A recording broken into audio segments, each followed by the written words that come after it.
People joining in, coming on through. Welcome, welcome, welcome. All right. Welcome in, welcome in. How's everybody doing tonight?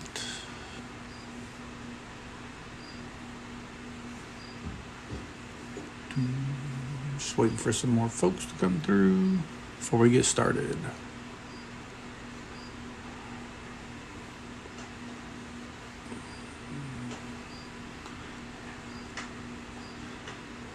Welcome in, everybody who's just passing through.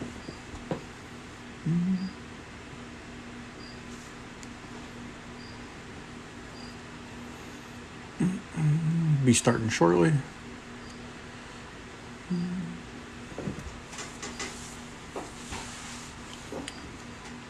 This live will be every Saturday at 10 a.m. Changed, had to go into 10 p.m. this Saturday, just for lodge and other things that were going on today. So those of you that are going to stay for the reading, well, it's just audiobook. Be covering the introductions tonight because they're about an hour and a half, about an hour each. So just prepare yourself.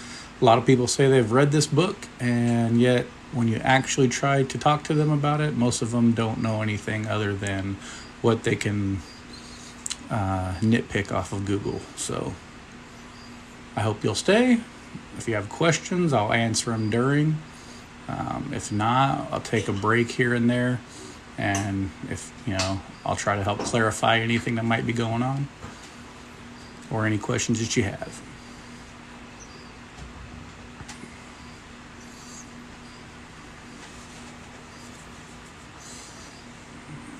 All right. Collection of 32 essays which provide a philosophical rationale for the degrees, membership levels, of the ancient and accepted Scottish Rite, an appendant body of Freemasonry, the world's oldest and largest brotherhood. If some of y'all could throw some thumbs up in the chat if the audio is good, I'd appreciate it. A 48-year-old attorney who joined the organization in 1853 and who began working on its contents about 2 years later. The bulk of its chapters were originally prepared as lectures to accompany a revision of the Scottish Rite's initiatory rituals, which were privately printed in 1857. The lectures provided a backdrop for the degrees by giving lessons in comparative religion, history, and philosophy. As will be seen, most of its text was extracted from other authors, and as a product of its time, it includes contemporary errors and inaccuracies.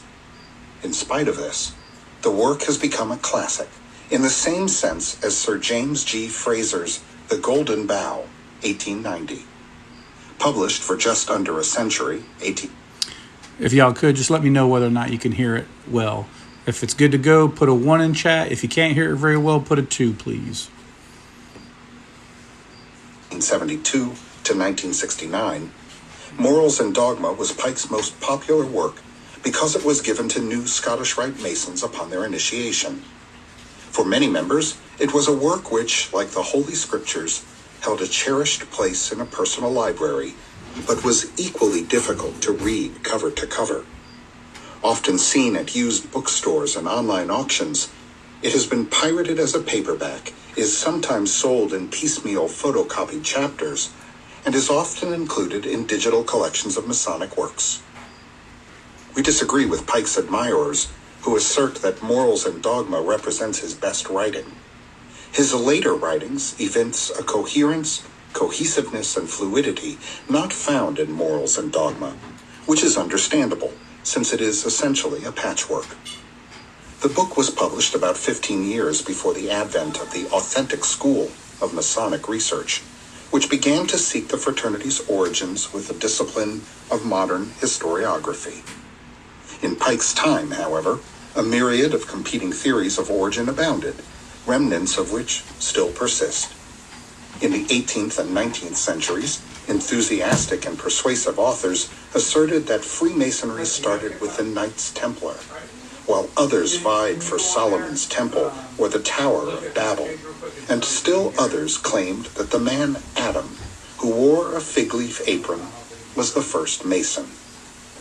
For yet others, Freemasonry's rituals descended from the mysteries of Eleusis or Mithras, or from the funerary rites of the ancient Egyptians or any number of other ancient cultures. But Freemasonry's origin is now known to be much more recent, though its history is equally fascinating. It developed primarily from medieval stonemasons associations, and it grew organically into the fraternity we know today. The study of Freemasonry's origin and development has been well documented, and the reader is encouraged to become familiar with its authentic history. High-degree Masonry and the birth of the Scottish Rite. Sorry about that. The several published histories of the Scottish Rite will allow us to pass over the details of its early origins, development, and history. In brief, however, it should be noted that its origin lies with the phenomenon of haute grade, high-degree Masonry, which flourished in the mid to late 1700s. The so-called high degrees first appeared around 1733 and offered a ritual experience above the third degree of Master Mason, which itself appeared around 1725. Most don't last. The higher degrees appeared to have originated in the British Isles and first offered a Scotch Master Mason's degree, which was conferred on normal Master Masons. The notion of higher degrees traveled to and flourished in welcome Europe, in. Thanks for primarily stopping by. France and Germany, where they were embraced by authorities who conferred them in groups known as rites, orders, and/or systems. The higher degrees supplemented craft masonry with additional building legends, such as the restoration of the Jerusalem Temple and the popular Mark and Royal Arch degrees, although traditions of chivalry and Christian mysticism were also introduced, resulting in the Templar and Rose-Croix traditions. The immediate ancestor of the Scottish Rite was a system of masonry known as the Order of the Royal Secret, a rite which included many of the most popular degrees. The order was created around 1763 by a French merchant named Etienne Stephen Morin, who introduced it to Kingston, Jamaica. Morin's system conferred 25 degrees under authority of a document known as the Constitutions and Regulations of 1762. In 1764, high degrees were brought to North American soil when they were established in New Orleans, Louisiana. About this time, Morin deputized Henry Andrew Franken, an enthusiastic Dutch Mason, to establish Masonic bodies in the United States, and he introduced the Order of the Royal Secret to New York in 1767. On December 6, 1768, Franken appointed Moses Michael Hayes a Deputy Inspector General of the Order of the Royal Secret for the West Indies and North America. The Hayes patent granted authority to confer all of the degrees of Morin's order. In 1781, Hayes traveled to Philadelphia, where he appointed 8 brethren to be Deputy Inspectors General, one of which was Baron Moses Spitzer, who, in turn, conferred this authority upon the Irish-born John Mitchell on April 2, 1795. Mitchell had served as Deputy Quartermaster General of the Continental Army and was an acquaintance of General George Washington, who was also a Mason. In 1799 and 1800, Colonel Mitchell was Deputy Grand Master of the Grand Lodge of the state of South Carolina, Ancient York Masons. On May 24, 18...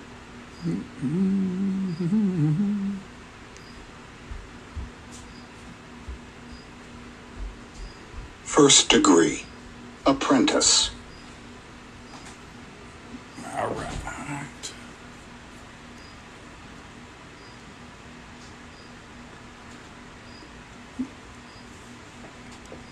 Frankie, thanks for popping in. Wait for a few people if you're here for the book. Great. Most people won't stay.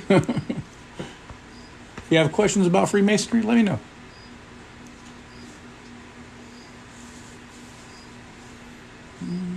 But thanks for stopping in. Appreciate it.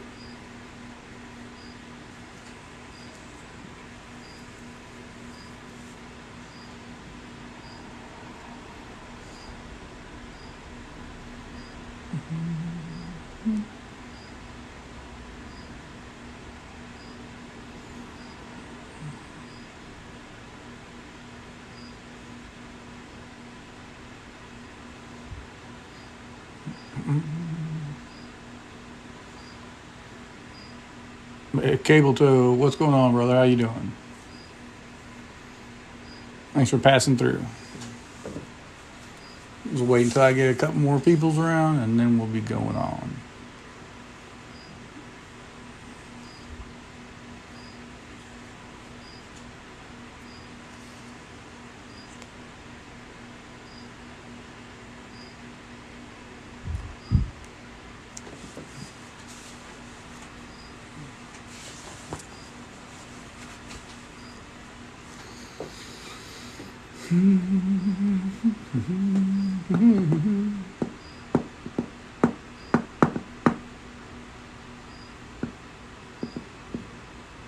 Christopher, thanks for stopping in, or at least scrolling by. Appreciate it.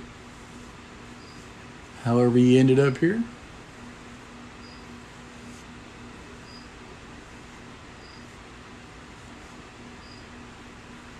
I'll be starting the book in about 2 minutes, if you actually stay for the book.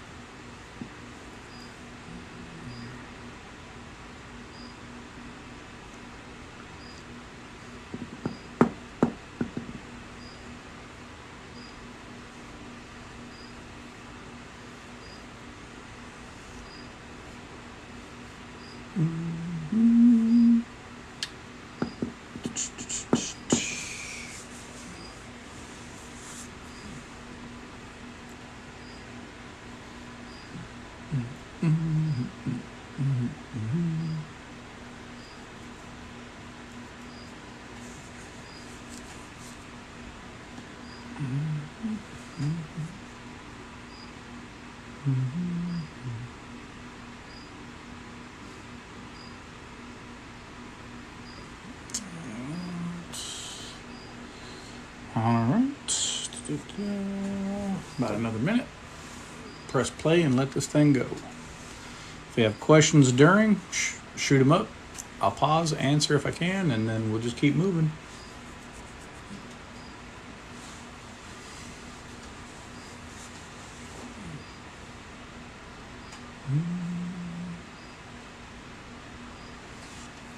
Appreciate it.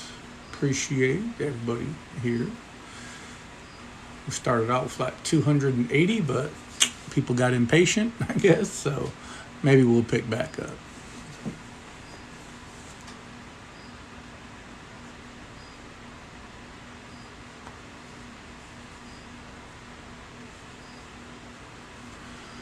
And there's 10 o'clock right there. All right. Welcome to Saturday night, 10 p.m. This is Morals and Dogma with Masonic Century. This is the Albert Pike edition, usually given to the Scottish Rite upon completion of the 32nd. The book is used in the Southern jurisdiction only. So if you have questions, please leave them in the chat. I'll answer them when I can. And if not, if you're hearing this on YouTube, leave questions. I check. I'll answer them when I see them. Again, thanks for staying. Thanks for listening. Let's get into the work. The 12-inch rule and the common gavel. Force, unregulated or ill-regulated, is not only wasted in the void, like that of gunpowder burned in the open air, and steam unconfined by science, but striking in the dark and its blows meeting only the air, they recoil and bruise itself. It is destruction and ruin. It is the volcano, the earthquake, the cyclone, not growth and progress. It is Polyphemus blinded, striking at random, and falling headlong among the sharp rocks by the impetus of his own blows. Footnote: Polyphemus was the son of Poseidon and the nymph Thusa. This is the Cyclops into whose hands fell Odysseus and 12 of his men. Some of them escaped by blinding Polyphemus and clinging to the bellies of his sheep. The reference is to him as a giant whose own great strength was a danger to himself after he was blinded, clearly a metaphor for unrestrained force, a theme of the first-degree lecture. 2. Footnote: By contrasting the blind force of the people, analogous to a gavel or setting maul, with the intellect, Pike offers an interpretation of the weapons and blows of the assassins, which is further developed in subsequent ritual revisions. The blind force of the people is a force that must be economized and also managed as the blind force of steam. Lifting the ponderous iron arms and turning the large wheels is made to bore and rifle the cannon and to weave the most delicate lace. It must be regulated by intellect. Intellect is to the people and the people's force what the slender needle of the compass is to the ship. Its soul, always counseling the huge mass of wood and iron, and always pointing to the north. To attack the citadels built up on all sides against the human race by superstitions, despotisms, and prejudices, the force must have a brain and a law. Then its deeds of daring produce permanent results, and there is real progress. Then there are sublime conquests. Thought is a force, and philosophy should be an energy, finding its aim and its effects in the amelioration of mankind. The two great motors are truth and love. When all these forces are combined and guided by the intellect and regulated by the rule of right and justice, and of combined and systematic movement and effort, the great revolution prepared for by the ages will begin to march. The power of the deity himself is in equilibrium with his wisdom. Hence, the only results are harmony. Footnote: The latter part of this paragraph introduces the Kabbalistic notion of dynamic equilibrium, harmony, or beauty, which is developed in the ritual and discussion of the 32nd degree, master of the royal secret. The comparison here, however, is incongruous, since, in the Kabbalistic view, harmony is the balanced result of justice and mercy. Here, Pike is trying to teach the basic principle of equilibrium, but limiting himself to the three metaphorical supports of the lodge: wisdom, strength, and beauty. It is because force is ill-regulated that revolutions prove failures. Therefore, it is that so often insurrections, coming from those high mountains that domineer over the moral horizon, justice, wisdom, reason, right, built of the purest snow of the ideal after a long fall from rock to rock, after having reflected the sky in their transparency and been swollen by 100 affluents, in the majestic path of triumph, suddenly lose themselves in quagmires, like a California river in the sands.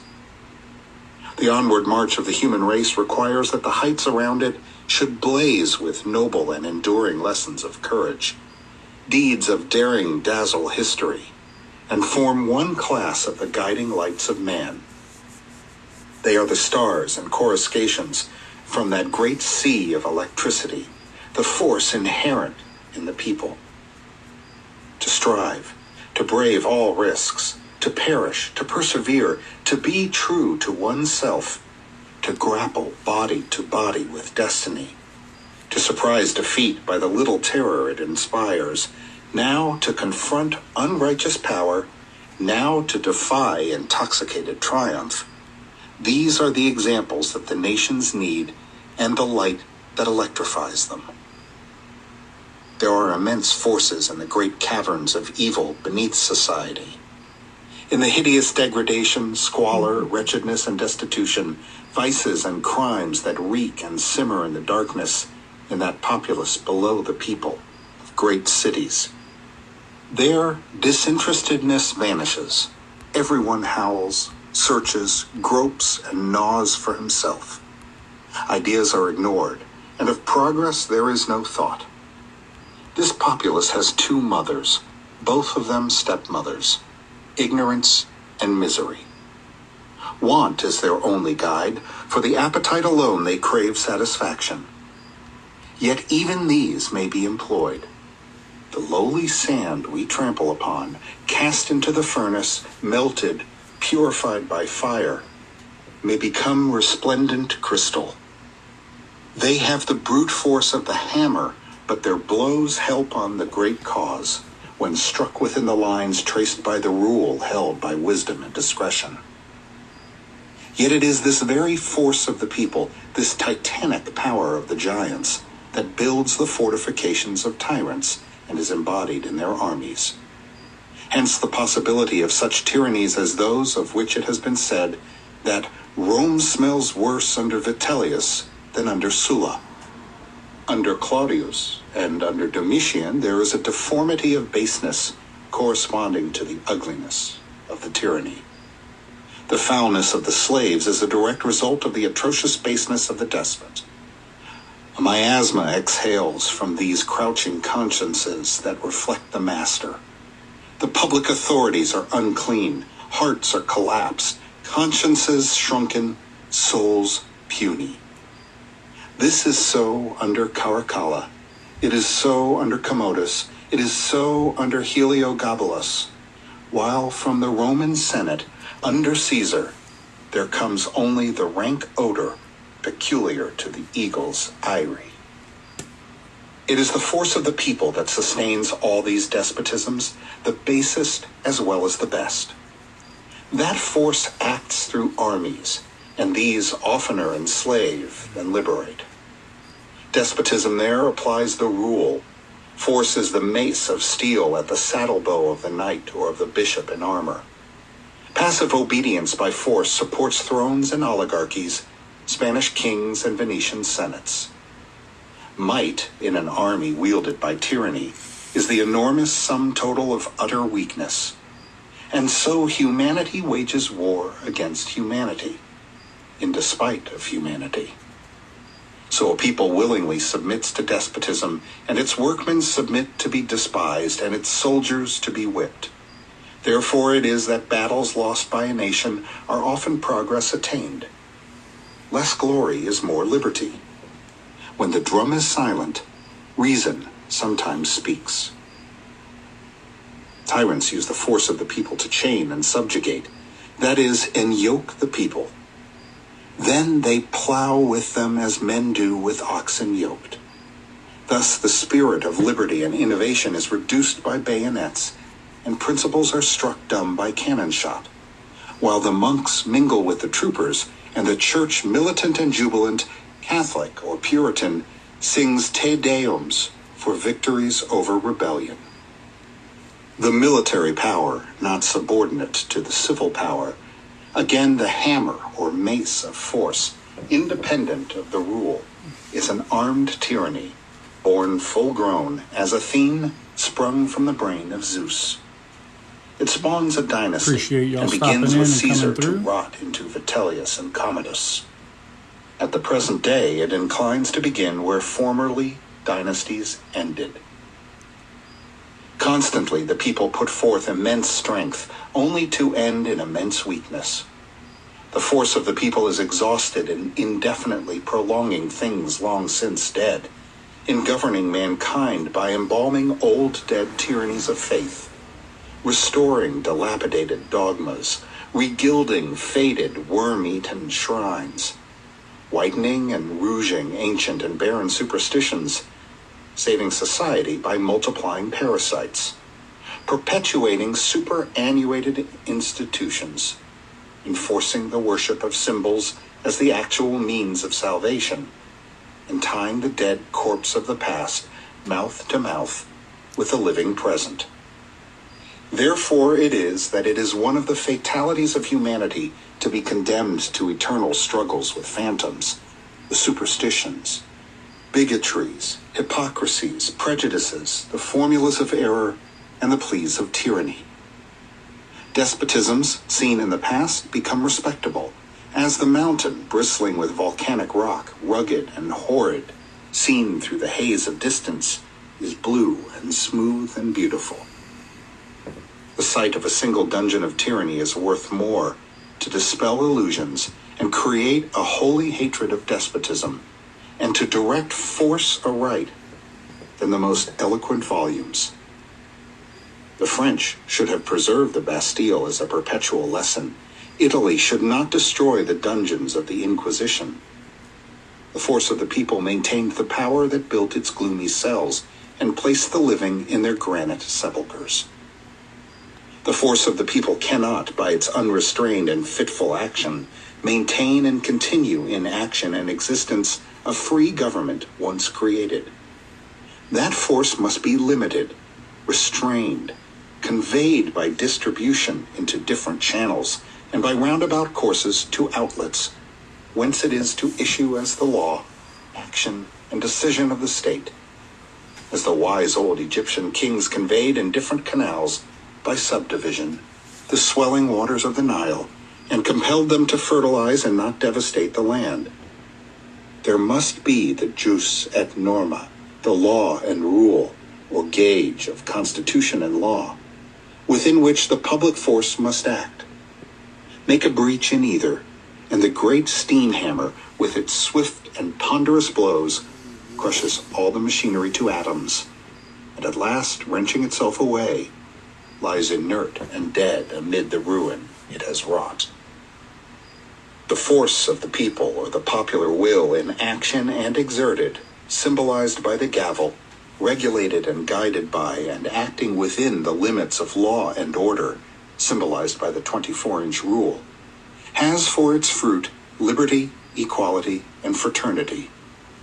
Liberty regulated by law, equality of rights in the eye of the law, brotherhood with its duties and obligations as well as its benefits.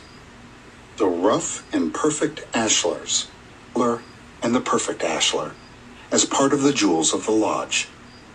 The rough ashlar is said to be a stone as taken from the quarry in its rude and natural state. The perfect ashlar is said to be a stone made ready by the hands of the workman, to be adjusted by the working tools of the fellowcraft. We shall not repeat the explanations of these symbols given by the York Rite. You may read them in its printed monitors. They are declared to allude to the self-improvement of the individual craftsman, a continuation of the same superficial interpretation. Footnote: the common Masonic explanations of the rough and perfect ashlars are incorrect, as the original meaning is counterintuitive. In Exodus chapter 20, verse 25, God tells Moses, "But if you make it for me an altar of stone, do not build it of hewn stones. For if you use a chisel upon it, you profane it." And in Deuteronomy chapter 27, verse 6, "You must build the altar of the Lord your God of unhewn stones." The Hebrew for unhewn stones is avanim shalemot, which also means perfect stones. The rough ashlar is the people as a mass, rude and unorganized.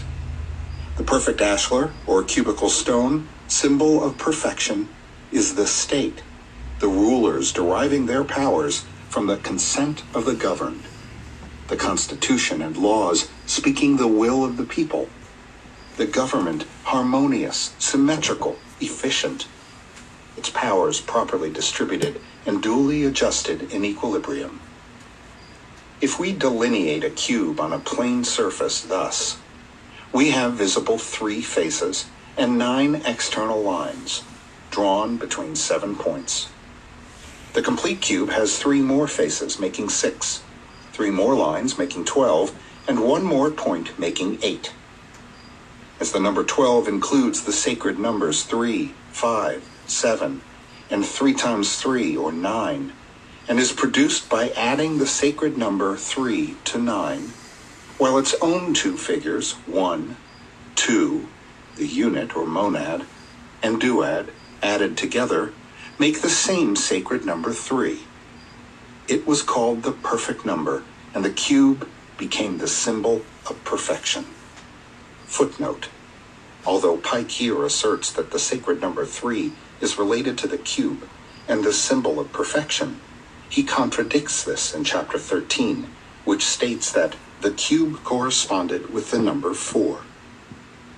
Produced by force, acting by rule, hammered in accordance with lines measured by the gauge out of the rough ashlar, it is an appropriate symbol of the force of the people, expressed as the constitution and law of the state, and of the state itself. The 3 visible faces represent the 3 departments: the executive, which executes the laws; the legislative, which makes the laws; the judiciary, which interprets the laws, applies and enforces them between man and man, between the state and the citizens. The 3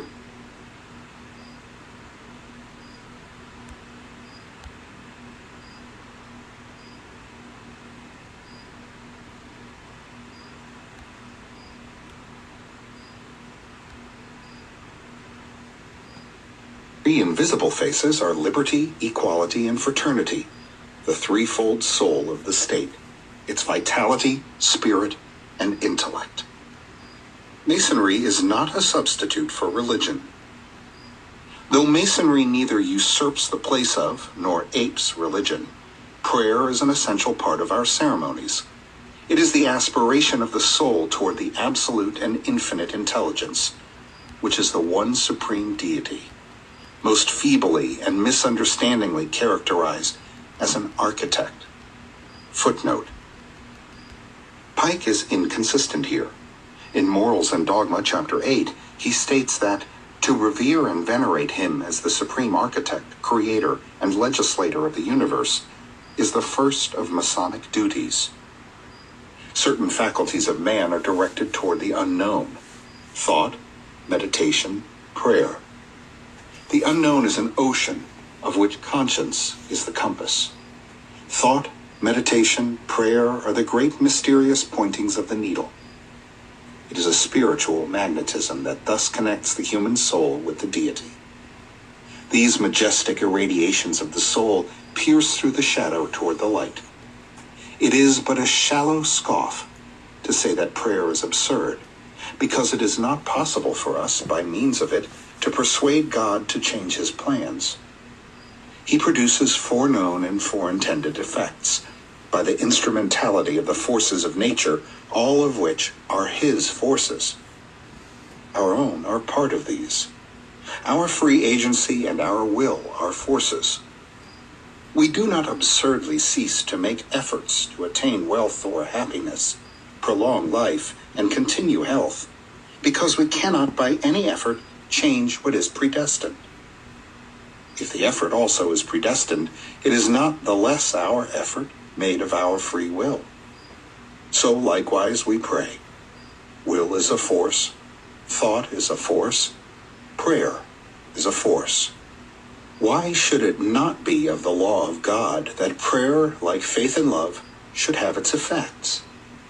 Man is not to be comprehended as a starting point or progress as a goal.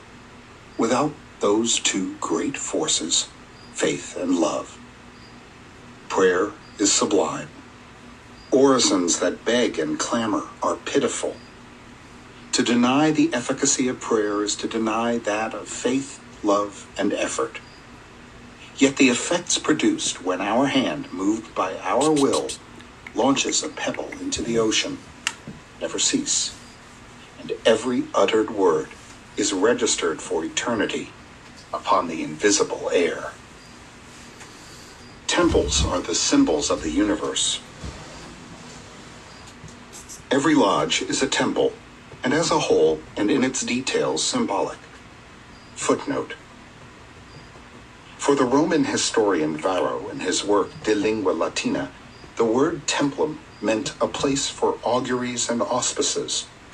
The word may be related to tuere, to look at, as in contemplate, or the primitive root temp, to cut or scribe, as in template, and templum sometimes referred to a particular place in the sky. The celestial objects depicted in temples, as well as in Masonic buildings, suggest man's need to reorient himself and his behavior. The universe itself supplied man with a model for the first temples reared to the divinity. The arrangement of the Temple of Solomon, the symbolic ornaments which formed its chief decorations, and the dress of the high priest all had reference to the order of the universe, as then understood. The temple contained many emblems of the seasons: the sun, the moon, the planets, the constellations Ursa Major and Minor, the zodiac, the elements, and the other parts of the world. It is the master of this lodge, of the universe, Hermes, of whom Hiram, is the representative, that is, one of the lights of the lodge. For further instruction as to the symbolism of the heavenly bodies, and of the sacred numbers, and of the temple and its details, you must wait patiently until you advance in Masonry. In the meantime, exercising your intellect in studying them for yourself. To study and seek to interpret correctly the symbols of the universe is the work of the sage and philosopher. It is to decipher the writing of God and penetrate into his thoughts. This is what is asked and answered in our catechism in regard to the lodge. The lodge and its supports. A lodge is defined to be an assemblage of Freemasons, duly congregated, having the sacred writings, square and compass, and a charter or warrant of constitution authorizing them to work. The room or place in which they meet, representing some part of King Solomon's temple, is also called the lodge, and it is that we are now considering. It is said to be supported by three great columns: wisdom, force or strength, and beauty, represented by the master, the senior warden, and the junior warden. And these are said to be the columns that support the lodge, because wisdom, strength, and beauty are the perfections of everything, and nothing can endure without them. Because, the York Rite says, it is necessary that there should be wisdom to conceive, strength to support, and beauty to adorn all great and important undertakings. Know ye not, says the Apostle Paul, that ye are the temple of God, and that the Spirit of God dwelleth in you? If any man desecrate the temple of God, him shall God destroy, for the temple of God is holy, which temple ye are. The wisdom and power of the deity are in equilibrium. The laws of nature and the moral laws are not the mere despotic mandates of his omnipotent will, for then they might be changed by him, and order become disorder, and good and right become evil and wrong, honesty and loyalty, vices, and fraud, ingratitude, and vice, virtues. Omnipotent power, infinite, and existing alone, would necessarily not be constrained to consistency. Its decrees and laws could not be immutable. The laws of God are not obligatory on us because they are the enactments of his power or the expression of his will, but because they express his infinite wisdom. They are not right because they are his laws, but his laws because they are right. Footnote. This is a paraphrase from St. Thomas, who said, "A thing is not just because God wills it, but God wills it because it is just." From the equilibrium of infinite wisdom and infinite force results perfect harmony in physics and in the moral universe. Wisdom, power, and harmony constitute one Masonic tribe. They have other and profounder meanings that may at some time be unveiled to you. As to the ordinary and commonplace explanation, it may be added that the wisdom of the architect is displayed in combining, as only a skillful architect can do, and as God has done everywhere. For example, in the tree, the human frame, the egg, the cells of the honeycomb. Strength, with grace, beauty, symmetry, proportion, lightness, ornamentation. That, too, is the perfection of the orator and poet, to combine force, strength, energy, with grace of style, musical cadences, the beauty of figures, the play and irradiation of imagination and fancy. And so, in a state, the warlike and industrial force of the people and their titanic strength must be combined with the beauty of the arts, the sciences, and the intellect, if the state would scale the heights of excellence and the people be really free. Harmony in this, as in all the divine, the material and the human, is the result of equilibrium, of the sympathy and opposite action of contraries, a single wisdom above them holding the beam of the scales.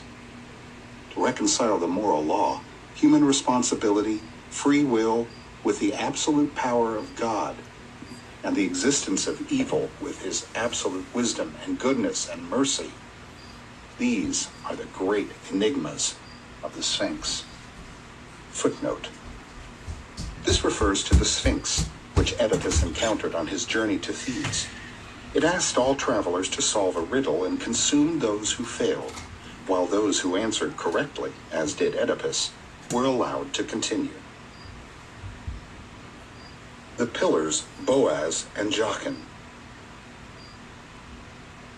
You entered the lodge between two columns. They represent the two which stood in the porch of the temple on each side of the great eastern gateway.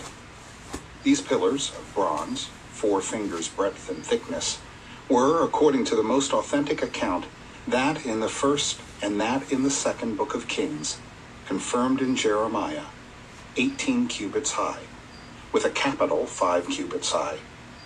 The shaft of each was 4 cubits in diameter. A cubit is 1 foot and 707 1/1000ths. That is, the shaft of each was a little over 30 feet 8 inches in height, the capital of each a little over 8 feet 6 inches in height, and the diameter of the shaft 6 feet 10 inches.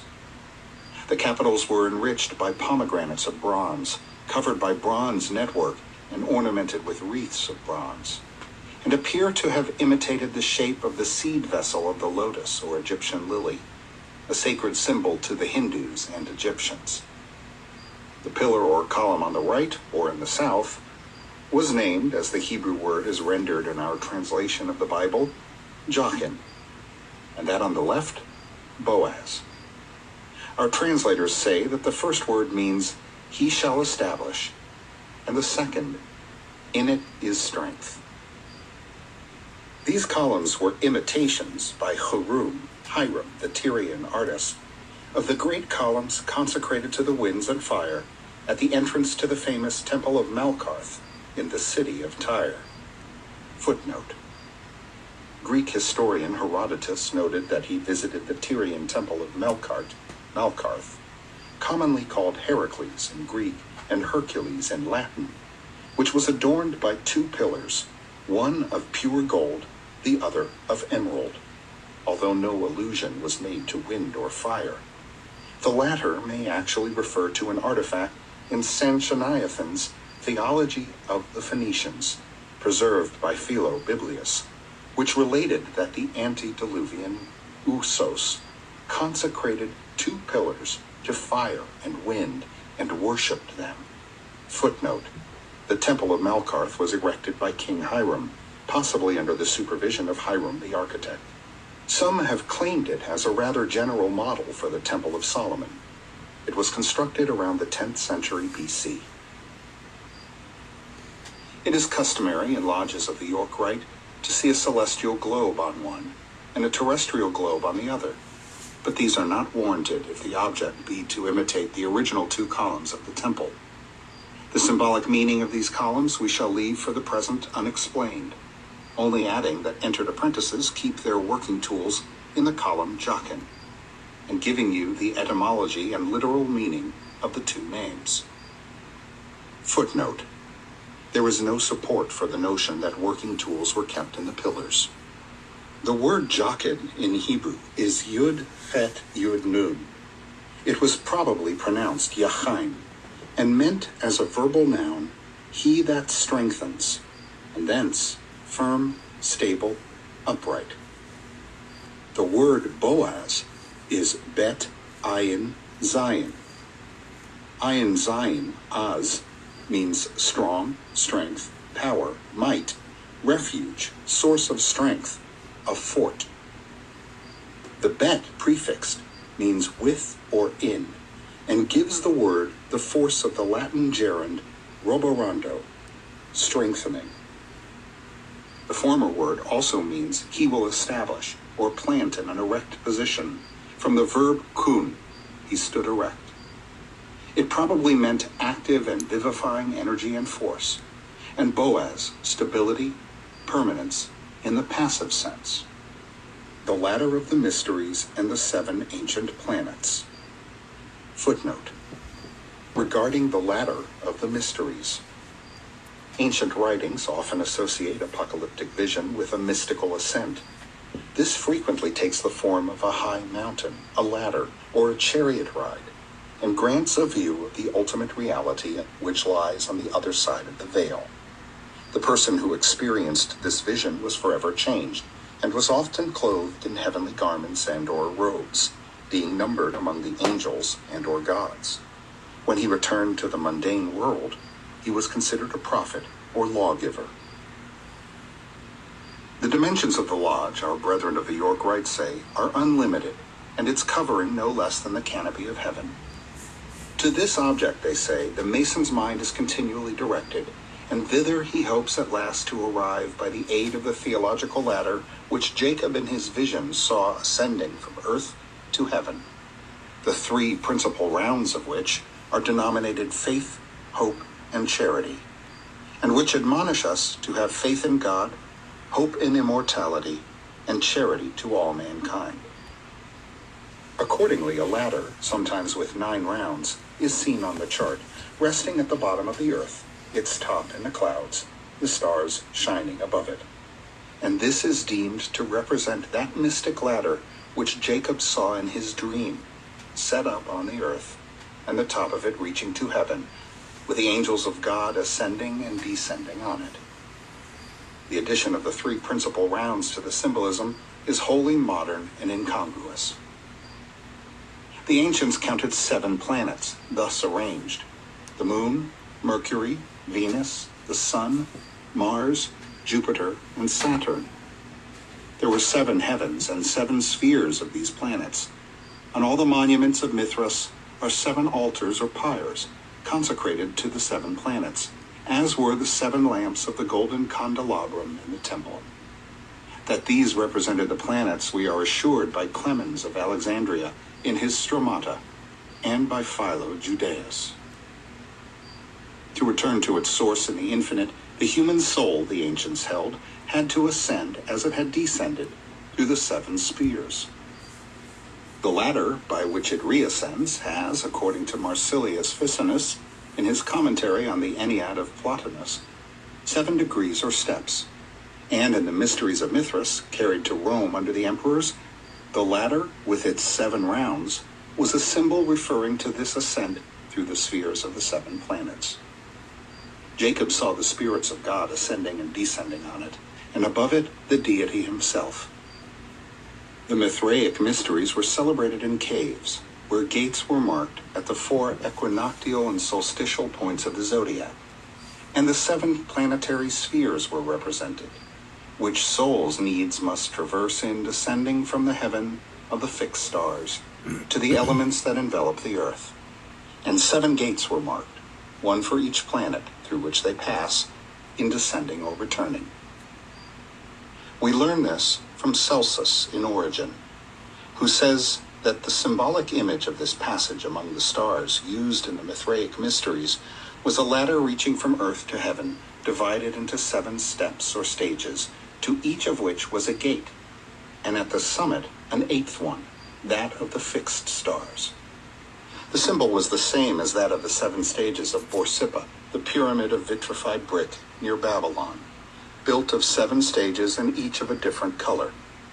In the Mithraic ceremonies, the candidate went through 7 stages of initiation, passing through many fearful trials, and of these the high ladder with 7 rounds or steps was the symbol. The 3 great lights. You see the lodge, its details and ornaments, by its lights. You have already heard what these lights, the greater and lesser, are said to be, and how they are spoken of by our brethren of the York Rite. The Holy Bible, square, and compasses are not only styled the great lights in masonry, but they are also technically called the furniture of the lodge. And, as you have seen, it is held that there is no lodge without them. Footnote. The word furniture is here as equipment that is necessary. Hence, the ritual calls the Bible the rule and guide of the Mason's faith and practice, as well as the inestimable gift of God to man. In practice, the Bible appears on the altar of Masonic lodges, although the sacred texts of other religions may also be placed next to it, permitting a candidate to be obligated upon a book which represents his highest estimation of truth. The Grand Lodge No. 1 manuscript of 1583, which includes the earliest known description of Masonic oath-taking, is somewhat vague. Then one of the elders holds out a book, and he or they that are to be sworn shall place their hands upon it, and the following precepts shall be read. Harry Carr notes, possibly the first clear reference to the Bible in this connection appears in the Colne No. 1 manuscript dated 1685, which states, "Here followeth the worthy oath of Masons. One of the eldest taking the Bible shall hold it forth, that he or they which are to be made Masons may impose and lay their right hand upon it, and then the charge shall be read." This has sometimes been made a pretext for excluding Jews from our lodges, because they cannot regard the New Testament as a holy book. The Bible is an indispensable part of the furniture of a Christian lodge, only because it is the sacred book of the Christian religion. The Hebrew Pentateuch in a Hebrew lodge, and the Quran in a Mohammedan one, belong on the altar, and one of these, and the square and compass properly understood, are the great lights by which a Mason must walk and work. Footnote: the Hebrew Pentateuch is a reference to the first 5 books of the Hebrew Bible: Genesis, Exodus, Leviticus, Numbers, and Deuteronomy, purported to have been written by Moses. Often the term Torah is used in a restricted sense, referring to these 5 books. Jewish, Roman Catholic, Eastern Orthodox, and Protestant canons all accept these books as inspired and give them in the same order. The obligation of the candidate is always to be taken on the sacred book or books of his religion, that he may deem it more solemn and binding. And therefore it was that you were asked of what religion you were. We have no other concern with your religious creed. The square is a right angle formed by 2 right lines. It is adapted only to a plane surface and belongs only to geometry, earth measurement, that trigonometry which deals only with planes and with the earth, which the ancients supposed to be a plane. The compass describes circles and deals with spherical trigonometry, the science of the spheres and heavens. The former, therefore, is an emblem of what concerns the earth and the body, the latter of what concerns the heavens and the soul. Yet the compass is also used in plane trigonometry, as in erecting perpendiculars. And therefore, you are reminded that, although in this degree both points of the compass are under the square, and you are now dealing only with the moral and political meaning of the symbols, and not with their philosophical and spiritual meanings, still the divine ever mingles with the human, with the earthly, the spiritual intermixes. And there is something spiritual in the commonest duties of life. The nations are not bodies politic alone, but also souls politic. And woe to that people which, seeking the material only, forgets that it has a soul. Then we have a race, petrified in dogma, which presupposes the absence of a soul and the presence only of memory and instinct. We're demoralized by lucre. Such a nature can never lead civilization. Genuflection before the idol or the dollar atrophies the muscle which walks and the will which moves. Hieratic or mercantile absorption diminishes the radiance of a people, lowers its horizon by lowering its level, and deprives it of that understanding of the universal aim, at the same time human and divine, which makes the missionary nations. A free people, forgetting that it has a soul to be cared for, devotes all its energies to its material advancement.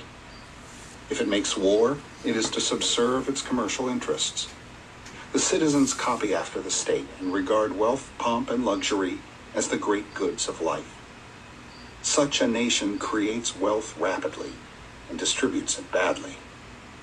Thence the two extremes of monstrous opulence and monstrous misery, all the enjoyment to a few, all the privations to the rest, that is to say, to the people. Privilege, exception, monopoly, feudality, springing up from labor itself, a false and dangerous situation which, making labor a blinded and chained cyclops in the mine, at the forge, in the workshop, at the loom, in the field, over poisonous fumes, in miasmatic cells, in unventilated factories, founds public power upon private misery, and plants the greatness of the state in the suffering of the individual. It is a greatness ill constituted, in which all the material elements are combined, and into which no moral element enters. If a people, like a star, has the right of eclipse, the light ought to return. The eclipse should not degenerate into night. The three lesser lights. The three lesser, or the sublime lights, you have heard, are the sun, the moon, and the master of the lodge. And you have heard what our brethren of the York Rite say in regard to them, and why they hold them to be lights of the lodge. But the sun and moon do in no sense light the lodge, unless it be symbolically. And then the lights are not they, but those things of which they are the symbols. Of what they are the symbols, the Mason in that rite is not told, nor does the moon in any sense rule the night with regularity. Footnote. Since the phases of the moon are indeed regular, it is not clear what Pike intended by the remark. The sun is the ancient symbol of the life-giving and generative power of the deity. To the ancients, light was the cause of life, and God was the source from which all light flowed. The essence of light, the invisible fire, developed as flame, manifested as light and splendor. The sun was his manifestation and visible image, and the Sabaeans, worshipping the light god, seemed to worship the sun, in whom they saw the manifestation of the deity. The moon was the symbol of the passive capacity of nature to produce, the female, of which the life-giving power and energy was the male. It was the symbol of Isis, Astarte and Artemis, or Diana. The master of life was the supreme deity above both, and manifested through both. Zeus, the son of Saturn, become king of the gods. Horus, son of Osiris and Isis, become the master of life. Dionysos, or Bacchus, like Mithras, become the author of light and life and truth. The master of light and life, the sun and the moon, are symbolized in every lodge by the master and wardens, and this makes it the duty of the master to dispense light to the brethren by himself and through the wardens, who are his ministers. Thy sun, says Isaiah to Jerusalem, shall no more go down, neither shall thy moon withdraw itself. For the Lord shall be thine everlasting light, and the days of thy mourning shall be ended. Thy people also shall be all righteous. They shall inherit the land forever. Such is the type of a free people. Our northern ancestors worshiped this triune deity. Odin, the Almighty Father, Freya, his wife, emblem of universal matter, and Thor, his son, the mediator. But above all these was the supreme God, the author of everything that existeth, the eternal, the ancient, the living and awful being, the searcher into concealed things, the being that never changeth. In the temple of Eleusis, a sanctuary lighted only by a window in the roof and representing the universe, the images of the sun, moon, and Mercury were represented.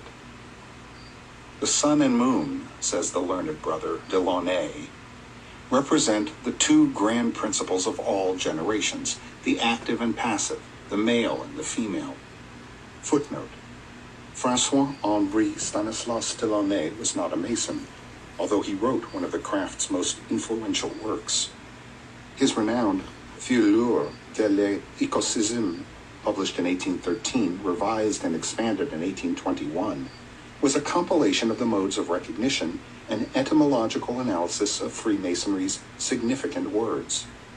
This book was used by the Comte Alexandre Auguste Grace Tilly, founder of the Scottish Rite in France, in preparing his own filiure of the Scottish Rite and Modern Rite in 1819.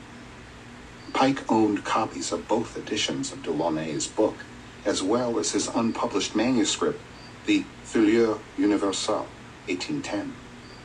Pike used them in preparing his Scottish Rite Blue Lodge ritual, the Porch and the Middle Chamber, 1872, and his own etymological study, the Book of the Words, 1878. The sun represents the actual light. He pours upon the moon his fecundating rays. Both shed their light upon their offspring, the blazing star or Horus, and the three form the great equilateral triangle, in the center of which is the omnific letter of the Kabbalah, by which creation is said to have been effected. The ornaments of the lodge. The ornaments of a lodge are said to be the mosaic pavement, the indented tessel, and the blazing star. The mosaic pavement, checkered in squares or lozenges, is said to represent the ground floor of King Solomon's temple, and the indented tessel, that beautiful tessellated border which surrounded it. The blazing star in the center is said to be an emblem of divine providence, and commemorative of the star which appeared to guide the wise men of the East to the place of our Savior's nativity. But there was no stone seen within the temple. The walls were covered with planks of cedar, and the floor was covered with planks of fir. There was no evidence that there was such a pavement or floor in the temple, or such a bordering. In England, anciently, the tracing board was surrounded with an indented border, and it is only in America that such a border is put around the mosaic pavement. The tesserae, indeed, are the squares or lozenges of the pavement. In England also, the indented or denticulated border is called tessellated because it has 4 tassels, said to represent temperance, fortitude, prudence, and justice. It was termed the indented trassel, but this is a misuse of words. It is a tesserated pavement with an indented border round it. The pavement, alternately black and white, symbolizes, whether so intended or not, the good and evil principles of the Egyptian and Persian creed. It is the warfare of Michael and Satan, of the gods and titans, of Balder and Lok, between light and shadow, which is darkness, day and night, freedom and despotism, religious liberty, and the arbitrary dogmas of a church that thinks for its votaries, and whose pontiff claims to be infallible, and the decretals of its councils to constitute a gospel. Footnote: decretals are papal decrees authoritatively determining a point of doctrine or church law. The edges of this pavement, if in lozenges, will necessarily be indented or denticulated, toothed like a saw. Footnote: in this case, the word lozenges is taken to mean that a square is set on a bias, or the points, rather than on the edges. And to complete and finish it, a bordering is necessary. It is completed by tassels as ornaments at the corners. If these and the bordering have any symbolic meaning, it is fanciful and arbitrary. The blazing or flaming star. To find in the blazing star of 5 points an allusion to the divine providence is also fanciful. Footnote: the 5-pointed blazing or flaming star, étoile flamboyante, is a common feature in many systems of Freemasonry. It is said to refer to a number of different things, including the 5 human senses and, as Pike notes, divine providence. Its oldest depictions were as a comet, with a single blazing tail. And to make it commemorative of the star that is said to have guided the Magi is to give it a meaning comparatively modern. Originally, it represented Sirius, or the dog star, the forerunner of the inundation of the Nile. The god Anubis, companion of Isis in her search for the body of Osiris, her brother and husband. Then it became the image of Horus, the son of Osiris, himself symbolized also by the sun, the author of the seasons and the god of time, son of Isis, who was the universal nature, himself the primitive matter, inexhaustible source of life, spark of uncreated fire, universal seed of all beings. It was Hermes also, the master of learning, whose name in Greek is that of the god Mercury. It became the sacred and potent sign or character of the Magi, the Pentalpha, and is the significant emblem of liberty and freedom, blazing with a steady radiance amid the weltering elements of good and evil of revolutions, and promising serene skies and fertile seasons to the nations after the storms of change and tumult. In the east of the lodge, over the master, enclosed in a triangle, is the Hebrew letter Yud. Footnote: Yud is a letter of the Hebrew alphabet, the first letter in the Tetragrammaton, the four-lettered name of God, and a symbol of the Sephira of wisdom, or Hakemah, in the mystical system of the Kabbalah. Being the smallest letter of the alphabet, Yud became a symbol for things small or insignificant, such as Jesus' usage in Matthew chapter 5, verse 18, where the King James Version of the Bible has jot as a translation of the Greek letter iota. This is itself an adaptation, since Jesus did not speak Greek. He would have used the Yud, since his native Aramaic was written with the Hebrew alphabet. The word tittle in the same verse comes from the Greek karaya, meaning horn. This word was used to describe the ornamental curves in Hebrew characters, again, a marked sense of insignificance. In the Kabbalah, Yod represents the creative agent, wisdom, the second, Sephira.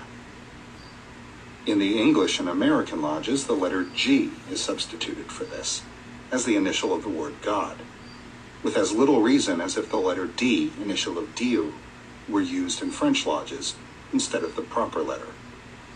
Yud is, in the Kabbalah, the symbol of unity, of the supreme deity, the first letter of the holy name, and also a symbol of the great Kabbalistic triads. To understand its mystic meanings, you must open the pages of the Zohar and Sifra de Zeniotha and other Kabbalistic books, and ponder deeply on their meaning. It must suffice to say that it is the creative energy of the deity is represented as a point, and that point in the center of the circle of immensity. It is to us in this degree the symbol of that unmanifested deity, the Absolute, who has no name. Our French brethren place this letter Yud in the center of the blazing star, and in the old lectures our ancient English brethren said the blazing star or glory in the center refers us to that grand luminary, the sun, which enlightens the earth and by its genial influence dispenses blessings to mankind. They called it also in the same lectures an emblem of prudence. The word prudentia means, in its original and fullest signification, foresight, and accordingly the blazing star has been regarded as an emblem of omniscience, or the all-seeing eye, which to the Egyptian initiates was the emblem of Osiris, the creator. With the Yud in the center, it has the Kabbalistic meaning of the divine energy, manifested as light, creating the universe. The Jewels of the Lodge. The jewels of the lodge are said to be 6 in number. 3 are called movable, and 3 immovable. The square, the level, and the plumb were anciently and properly called the movable jewels, because they pass from one brother to another. It is a modern innovation to call them immovable, because they must always be present in the lodge. The immovable jewels are the rough ashlar, the perfect ashlar or cubical stone, or, in some rituals, the double cube, and the tracing board or trestle board. Of these jewels, our brethren of the York Rite say the square inculcates morality, the level equality, and the plumb rectitude of conduct. Their explanation of the immovable jewels may be read in their monitors. Point within a circle. Our brethren of the York Rite say that there is represented in every well-governed lodge a certain point within a circle, the point representing an individual brother, the circle, the boundary line of his conduct, beyond which he is never to suffer his prejudices or passions to betray him. This is not to interpret the symbols of Masonry. It is said by some with a nearer approach to interpretation that the point within the circle represents God in the center of the universe. It is a common Egyptian sign for the sun and Osiris, and is still used as the astronomical sign of the great luminary. In the Kabbalah, the point is Yod, the creative energy of God, irradiating with light the circular space which God, the universal light, left vacant, wherein to create the worlds, by withdrawing his substance of light back on all sides from one point. Our brethren add that this circle is embordered by two perpendicular parallel lines representing St. John the Baptist and St. John the Evangelist, and upon the top rest the Holy Scriptures, an open book. In going round this circle, they say, we necessarily touch upon these two lines as well as upon the Holy Scriptures. While a Mason keeps himself circumscribed within their precepts, it is impossible that he should materially err. It would be a waste of time to comment upon this. Some writers have imagined that the parallel lines represent the tropics of Cancer and Capricorn, which the sun alternately touches upon at the summer and winter solstices. Tom, I appreciate that. But the tropics are not perpendicular lines, and the idea is merely fanciful. If the parallel lines ever belonged to the ancient symbol, they had some more recondite and more fruitful meaning. They probably had the same meaning as the twin columns Jachin and Boaz. That meaning is not for the apprentice. The adept may find it in the Kabbalah. The justice and mercy of God are in equilibrium, and the result is harmony, because a single and perfect wisdom presides over both. The Holy Scriptures are an entirely modern addition to the symbol, like the terrestrial and celestial globes on the columns of the portico. Footnote.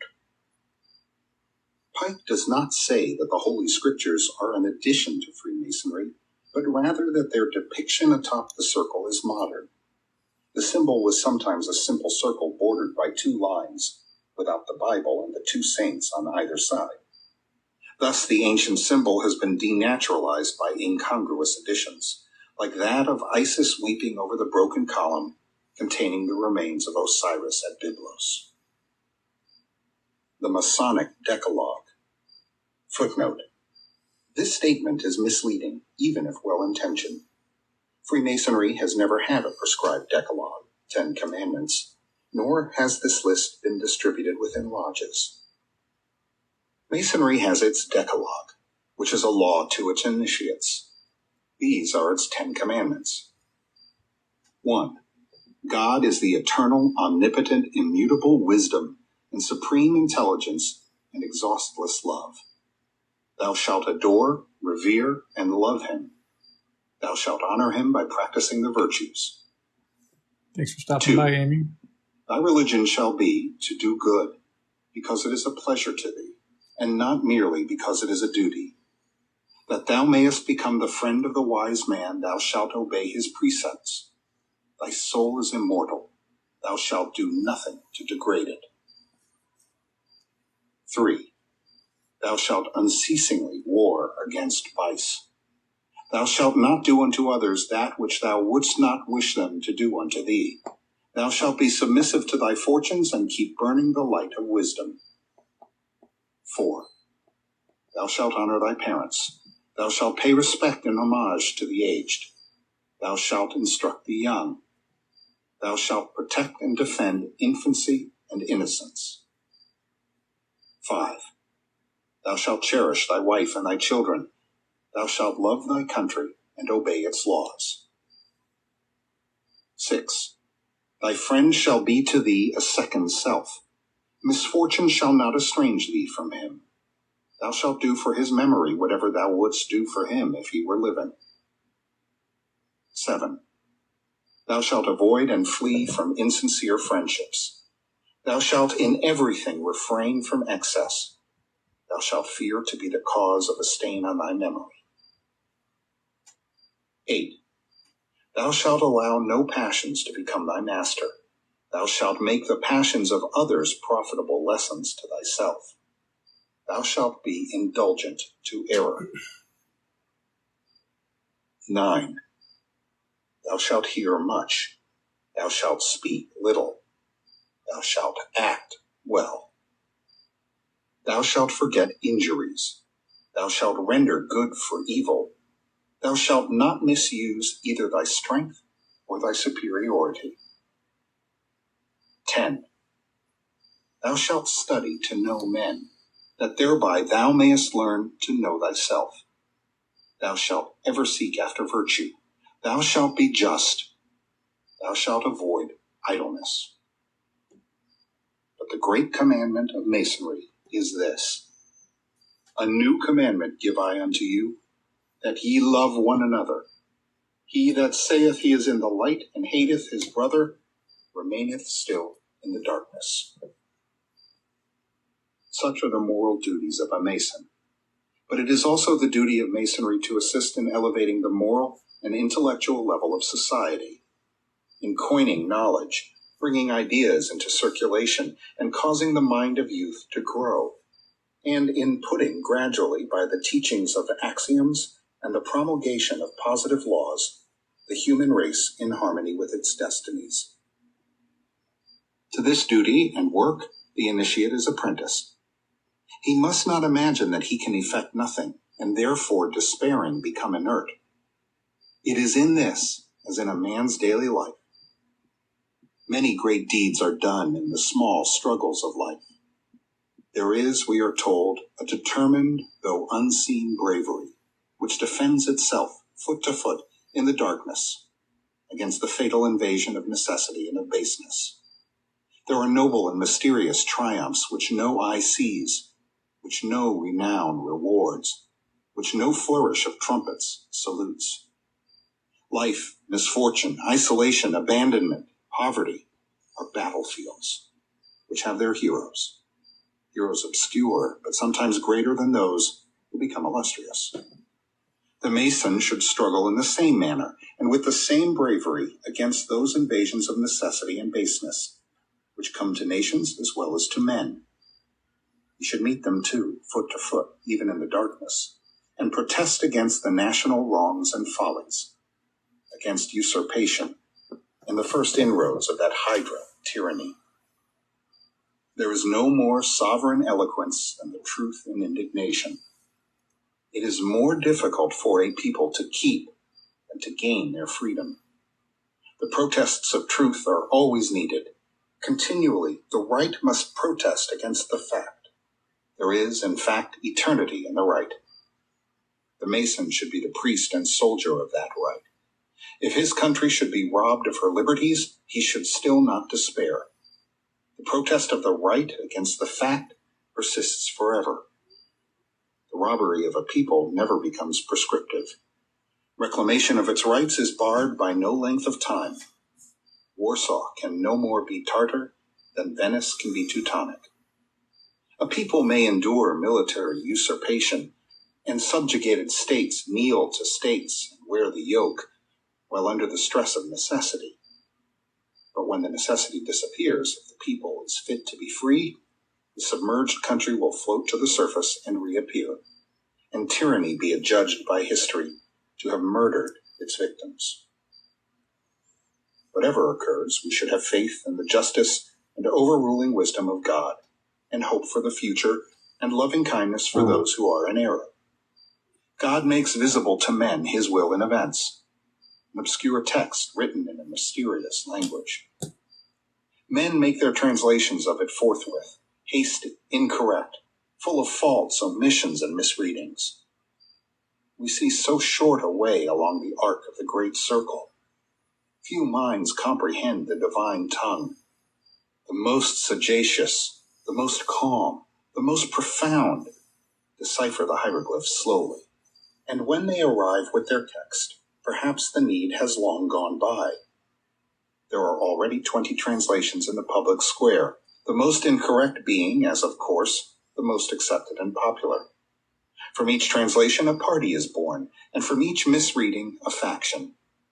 Each party believes or pretends that it has the only true text, and each faction believes or pretends that it alone possesses the light. Moreover, factions are blind men who aim straight. Errors are excellent projectiles, striking skillfully. And with all the violence that springs from false reasoning, wherever a want of logic in those who defend the right, like a defect in a cuirass, makes them vulnerable. Therefore, it is that we shall often be discomfited in combating error before the people. Antaeus long resisted Hercules, and the heads of the Hydra grew as fast as they were cut off. Footnote: Antaeus was an African giant who was invincible when in contact with the earth. He was lifted into the air by Hercules and crushed. Here, he signifies uncontrolled force. It is absurd to say that error, wounded, writhes in pain and dies amid her worshippers. Truth conquers slowly. There is a wondrous vitality in error. Truth, indeed, for the most part, shoots over the heads of the masses. Or if an error is prostrated for a moment, it is up again in a moment and as vigorous as ever. It will not die when the brains are out, and the most stupid and irrational errors are the longest lived. Nevertheless, Masonry, which is morality and Brother philosophy, G, how we doing, man? must not cease to do its duty.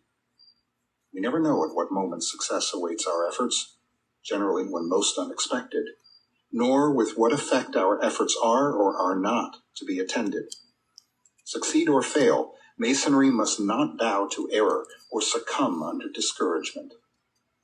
There were at Rome a few Carthaginian soldiers, taken prisoners, who refused to bow to Flaminius, and had a little of Hannibal's magnanimity. Footnote: Flaminius Gaius, a popular Roman leader from the 2nd century BC. As consul, he was defeated by Hannibal in an ambush at Lake Trasimene, where both he and his army perished. Masons should possess an equal greatness of soul. Masonry should be an energy, finding its aim and effect in the amelioration of mankind. Socrates should enter into Adam and produce Marcus Aurelius. In other words, bring forth from the man of enjoyments the man of wisdom. Masonry should not be a mere watchtower built upon mystery from which to gaze at ease upon the world, with no other result than to be a convenience for the curious. To hold the full cup of thought to the thirsty lips of men, to give to all the true ideas of deity, to harmonize conscience and science, are the province of philosophy. Morality is faith in full bloom. Contemplation should lead to action, and the absolute be practical. The ideal be made air and food and drink to the human mind. Wisdom is a sacred communion. It is only on that condition that it ceases to be a sterile love of science and becomes the one and supreme method by which to unite humanity and arouse it to concerted action. Then philosophy becomes religion. And Masonry, like history and philosophy, has eternal duties, eternal and at the same time simple. To oppose Caiaphas as bishop, Draco or Jeffreys as judge, Trimalcion as legislator, and Tiberius as emperor. Footnote: Draco, an Athenian lawgiver of the 7th century BC. His code, written about 621 BC, is very harsh, punishing even trivial offenses with death. These are the symbols of the tyranny that degrades and crushes, and the corruption that defiles and infests. In the works published for the use of the craft, we are told that the 3 great tenets of the Mason's profession are brotherly love, relief, and truth. And it is true that a brotherly affection and kindness should govern us in all our intercourse and relations with our brethren, and a generous and liberal philanthropy actuate us in regard to all men.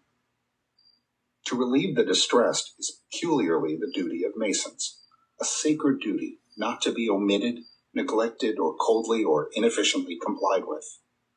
It is also most true that truth is a divine attribute and the foundation of every virtue. To be true and to seek to find and learn the truth are the great objects of every good Mason. As the ancients did, Masonry styles temperance, fortitude, prudence, and justice, the four cardinal virtues. They are as necessary to nations as to individuals.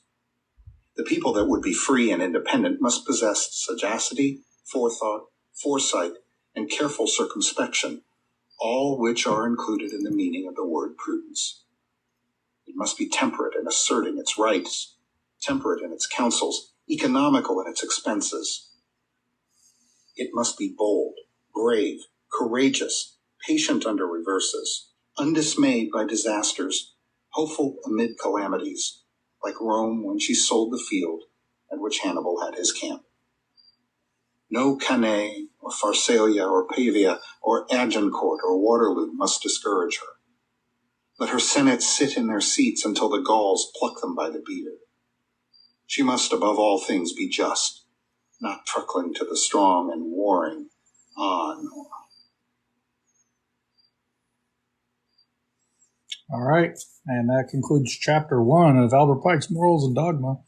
Each chapter is about an hour, hour and a half, so every Saturday, 10 a.m., going forward, you can catch us here going over Morals and Dogma. So if you missed it, you can catch it on my YouTube channel. I'll be posting that link later on. But as for now, thanks for stopping in. Thanks for listening. I appreciate the support. Good night.